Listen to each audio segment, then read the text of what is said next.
I have to say I'm kind of glad I'm not running against John in the upcoming election. Let me first start by saying I am a candidate for County Commissioner in District 5, and this really kicks off our candidacy. I can't tell you how much I appreciate so much of the support, the nice things that were said tonight, the time that you all took, the money you invested to be here. It means a great deal.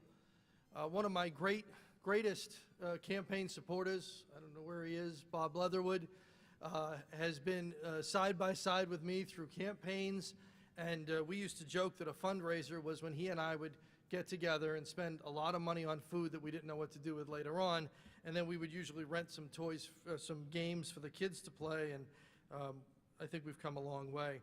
So tonight we kick off this event, we kick off this campaign. We're going to run a very positive and a very vigorous campaign, because this campaign needs to define not just what I would do with 4 more years, but where this county needs to go over the next 4 years. And so we're going to go out, and we're going to do that, and we're going to win. So that's important. I want to thank all of those that helped put this together tonight. Certainly, Bob and Karen Leatherwood were tremendously helpful organizing all of the events. We had quite a bit of help in that regard. I want to thank Rich Wagner, Tina Wagner, and all the support folks tonight at Creative Studios. Is this an amazing place or what? How about a round of applause for that? First of all, I believe this truly marks the end of the era of there being nothing to do in Eldersburg, something that I know we've all heard from some of our young folks.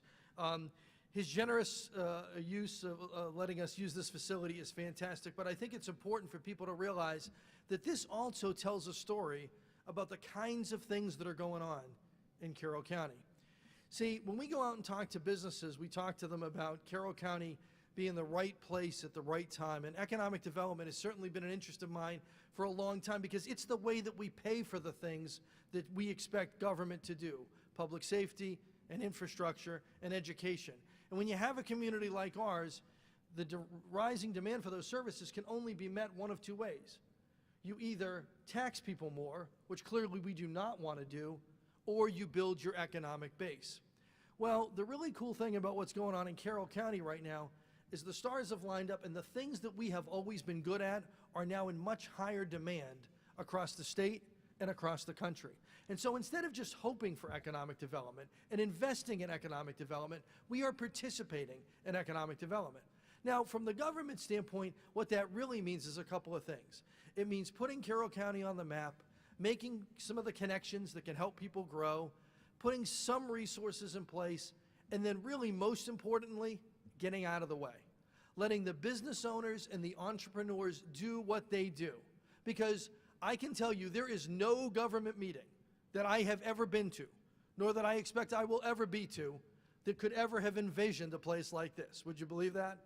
And so when the entrepreneurs are out there, whether it's companies like Creative here, or Land, Sea, and Air up in Westminster, or other companies that we've been out talking to and learning from, we see that the future of Carroll County is very bright, because as people are looking for technological opportunities and how to plug into this new world of cyber command and information being so incredibly important, they look for a couple of things.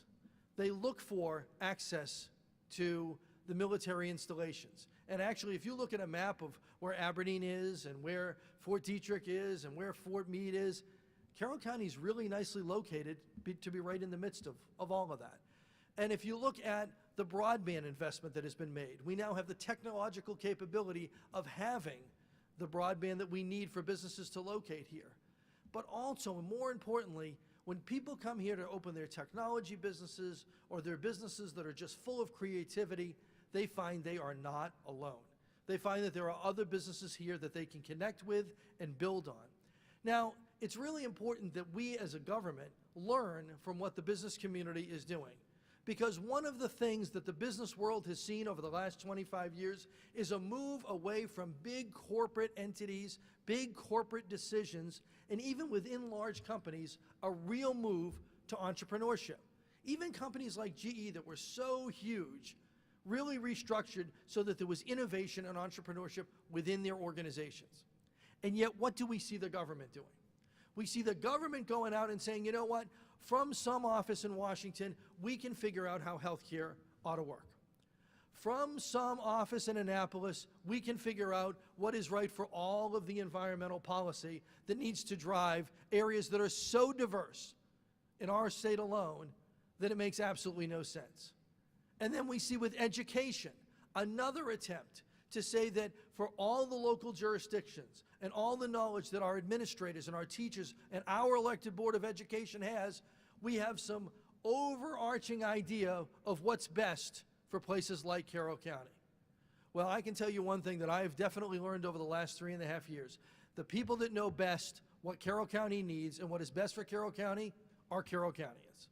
And so as we go forward, there needs to be a new spirit of political entrepreneurship. There needs to be a new effort to make sure that the ideas are coming from the local jurisdictions. And I think that's one of the reasons for me that I'm excited about the possibility of serving another 4 years. You know, it's easy to be discouraged. The news is not always very good. And it seems like if we take a step forward, someone finds a way to sort of regulate us back into control or give us a big fine or tell us that we're sort of out of line.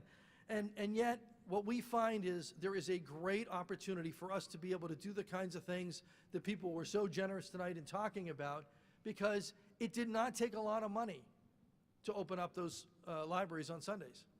And it didn't take a lot of money to provide that veteran shuttle service or even to hire a service officer. And in reality, what it took was thinking differently about things, reshuffling the deck. And one of the really great things about Carroll County, and this was true long before I ever even lived here, is that Carroll County is a place that is rooted in patriotism but excels in partnership.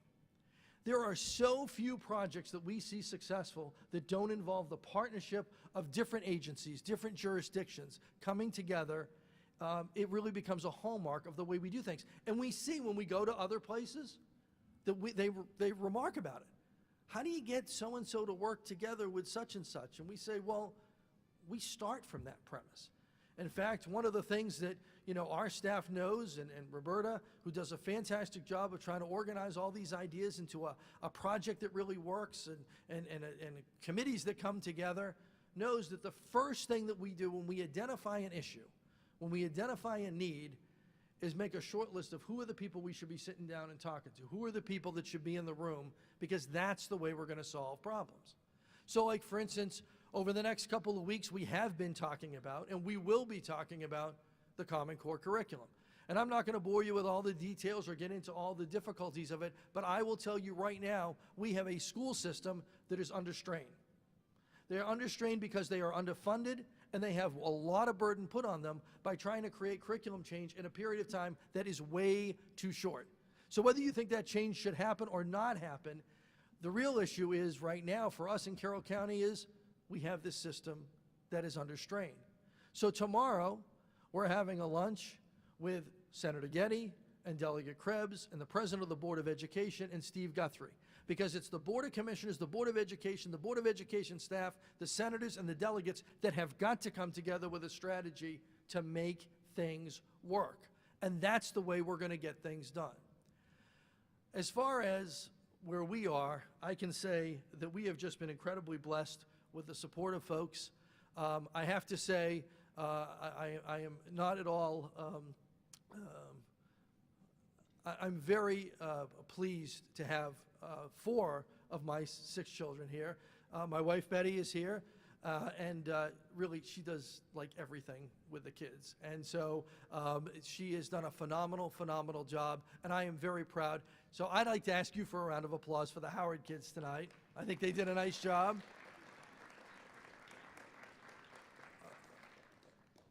Oh, I have 5 here. My daughter Catherine just showed up from Washington, D.C. I wouldn't have talked about Common Core if I knew you were in the room. Catherine is a pre-K teacher down in Washington, D.C., and she is a great source of information about education, and she is an inspiration to us. So the only one that's not here tonight is our daughter Elizabeth. She is up at Temple University. Elizabeth was married back in May, so we just had her and my new son-in-law, down here for Thanksgiving, and we actually just recently found out that we were going to join the ranks of those of you that are grandparents. So that is another new title.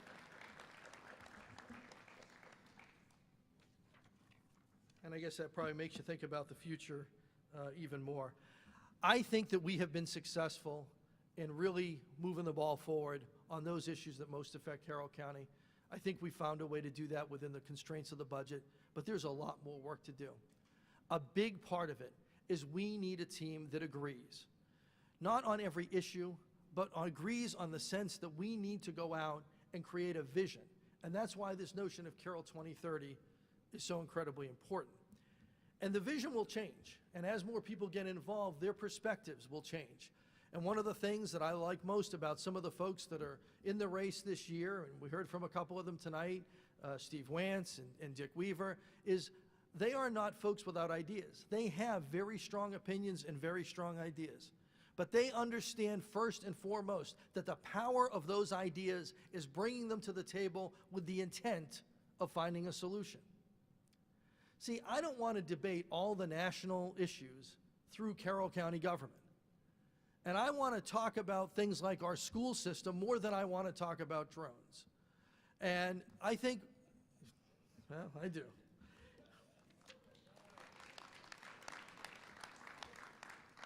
We need to focus on what is right here and right in front of us. And if we do that, we are going to do exactly what John talked about, which is to keep Carroll County strong.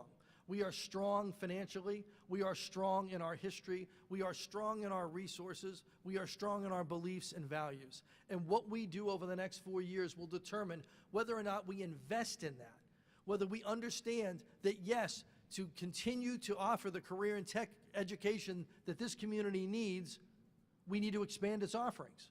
And so we're going to need to invest in its resources. To make sure that our kids get the technology that they need, we're going to have to find ways to invest in that.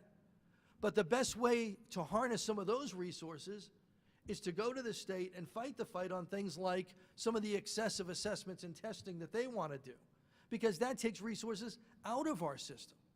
When they passed the teacher pension costs on to us, giving us no more control over the pension system, nor fixing the pension system, all they did was they said, we're going to take a state problem and we're going to make a county problem. Guess where those things hurt the most? In the school system, in the classroom. And so we have to find the right balance of saying, we're going to develop our own strategies, we're going to determine our vision for the future, and then we've got to have a board of commissioners that is committed to that kind of work. And I will tell you, one of the things that has really struck me, and this 5 by district was sort of an experiment. This is the first time we've had 5 commissioners and the first time we've elected them by district. We tried it in 2006 and it didn't quite happen. So it was a great honor for me to serve as president of the board for the first 3 years and try to help organize that. But you know, I make votes and make decisions that affect people in other districts every bit as much as I do the folks in our district. And the challenge is really for the voter is to say, I can vote in this district, but I have to be involved in all the districts. Because I will tell you, there is nothing in the system that prevents 3 commissioners of one-way thinking from doing something that would be adverse to one particular district. Now, fortunately, over the last couple of years, we have generally been fortunate in that we have raised issues by district and tried to solve them at the county level. But I would simply say to you that it is as important for you to be supportive of my efforts and to want what we want for District 5 if you live here, as it is to be involved and aware and understand the issues and who's running in these other races, because they affect you every bit as much. I can't emphasize enough how important it is to have the right governor in Annapolis. I got very excited when I heard David was going to run. I knew a little bit about David. Haven knew quite a bit more about him. And even though I very seldom take Haven's political advice, as he's often points out, including earlier today, it was a great opportunity for me to go and get to know David and to know his team and to understand his background. He's exactly right when he says the governor is not an entry-level position. I think we've seen in other levels of government what happens when you put a chief executive in an entry-level, with entry-level experience into a position that they're just not designed to handle. They're not ready to handle. And so the challenges that face the next governor of Maryland are not small. We have financial issues. We have issues as it relates to all of the regulation that has been put in place. But more importantly, we've got a marketing issue. We've got a reputation issue that says if we want people to invest and come here and grow here, we got to make sure that they understand that things are actually changing. And it's hard to change a reputation. So we're going to put every bit of effort behind getting David elected. And there's a lot of good reasons why it is not nearly as much of a long shot as some may think. And so in addition to asking for support for my campaign, I'm going to ask you to support David and work for David and go out and do the things. And I know many of you are on board already, but this is really, really important. The best board of commissioners with the greatest ideas can only do so much, and every bit of that benefit can be wiped out with one really, really bad decision in Annapolis.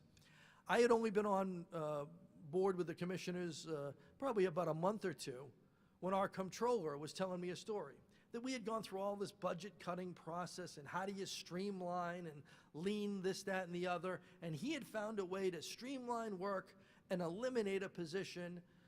Didn't eliminate the person, they got reassigned, but it saved us $45,000. And he felt pretty good about that. And about 2 months later, the state of Maryland decided that the State Department of Assessments and Taxations for the personal property tax returns that they have processed for years and years and years passed the cost of doing that to the county and hit us with $1 million charge. So when you go out and fix problems in the thousands or even the tens of thousands, and they can be created overnight in the millions or tens of millions, it says, yes, we have work to do here, and yes, we have to have the right people elected, but we have got to have the right team in Annapolis. Now, I also want to say, and I lamented this a little bit, I'm getting over it because I really like Dick Weaver, but I was not excited about Haven Shoemaker running for delegate. So I went through, the 7 stages of grief or denial, and then I tried to sabotage his campaign. That didn't work because he's apparently very popular. But the bottom line is this: we need folks like Haven down in Annapolis because he understands what it takes to run a town, and now what it takes to run a county, because he pays very close attention to the things that I do. This is really going to determine what the Carroll County that my children grow up in, and your children grow up in, and our grandchildren grow up in, is really going to be decided by those decisions that we make. So I have a question for you. Will you help us put the right Board of Commissioners in office? Yes. Come on, louder than that now. We're kicking things off here. Will you help us? Yes. Okay, and will you help us make David Craig the next governor of Maryland? Yes. All right, very good. Well, I want to say thank you very much to all the folks that were here tonight. We really, really had a great time. This is just the beginning. We got a lot more work to do. For those candidates that are out there, we are ready to go to work for you. We need you to work hard. We needed you to be looking forward because that's going to be really important. And then we need to help those folks that had other things to do and so busy in their lives, and really so many people are. We need to help get the word to them. So it's at the bus stop and on Facebook and all the different ways that you communicate, and maybe it's inviting some people over for a house party, but whatever it is, we need to help get the word out. The one great thing that we have working for us is that we all still belong to the greatest country in the world, the country that has freed more people and fed more people, and a country that is still determined by what happens in the ballot box. And so we need to not take that lightly. We need to go into that ballot box armed with information, with a clear understanding of what this county, this state, and this country needs. Now, on each of your seats, there's a little purple sheet. And this is where we're going to ask you to take just a moment before you head out tonight. And if you can help us by waving it, sign waving, or making some phone calls, or going door to door, or whatever it might be, or working on David's campaign, if you can take just a moment, and if you're inclined to do that, we would really appreciate that, because we're going to be out all over Carroll County telling the story of David Craig, talking about these other candidates, and making sure we put the right government in place. I want to thank everybody that came out tonight. I want to thank everybody that participated. I want to thank Creative Studios again. This is a great place. I want to tell you that we are going to go out and we are going to be successful, because Carroll County is a great place. We just need to keep Carroll County strong. Thank you very much. Thanks for coming.